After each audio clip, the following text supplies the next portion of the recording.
ایک دفعہ کا ذکر ہے، لاہور شہر میں ایک نابینا بوڑھی عورت رہتی تھی۔ ایک دن اس نے ڈاکٹر کو کال کی اور کہا، ڈاکٹر صاحب، میں نابینا ہوں، مجھے اپنی آنکھوں کا آپریشن کروانا ہے۔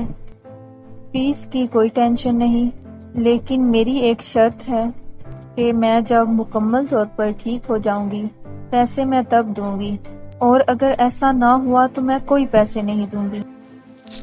ٹھیک ہے، یہ 2 ماہ کا کورس ہے، جس میں پہلے ماہ میں ہم آپ کی دوا کا خیال کریں گے اور اگلے مہینے آپ کا آپریشن ہوگا۔ انشاءاللہ آپ کی نظر واپس آ جائے گی۔ آپ مجھے اپنا ایڈریس بتا دیں تاکہ کل سے علاج شروع کیا جائے۔ بوڑھی عورت ڈاکٹر کو اپنے گھر کا ایڈریس دیتی ہے اور اگلی صبح ڈاکٹر بوڑھی عورت کے گھر آ جاتا ہے۔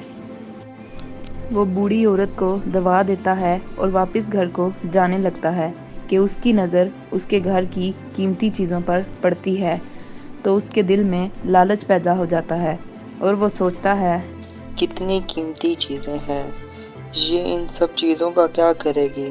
میں لے لیتا ہوں، اس کو نظر بھی نہیں آتا تو کسی کو کچھ پتہ بھی نہیں چلے گا۔ ڈاکٹر وہاں پڑے کچھ پیسے اٹھا لیتا ہے اور چلا جاتا ہے۔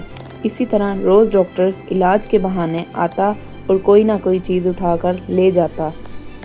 یوں ہی 1 ماہ گزر گیا اور آپریشن کا وقت نزدیک آ گیا تو ڈاکٹر سوچتا ہے، اب اس بوڑھی عورت کا آپریشن بھی کرنا ہے، بعد میں گھر بھی نہیں جا سکتا، تو کیوں نہ میں وہ خوبصورت فرنیچر بھی اٹھا لوں۔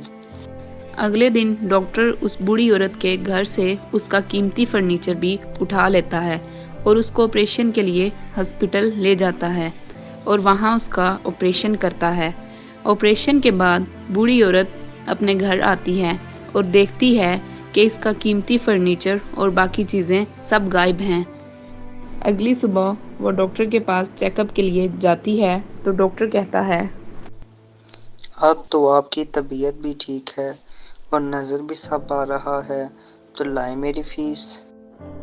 میں نے آپ کو پہلے ہی کہا تھا کہ میں پیسے تب تک نہیں دوں گی جب تک میں مکمل طور پر ٹھیک نہیں ہو جاتی، اور مجھے ابھی بہت سی ایسی چیزیں ہیں جو نظر ہی نہیں آ رہی۔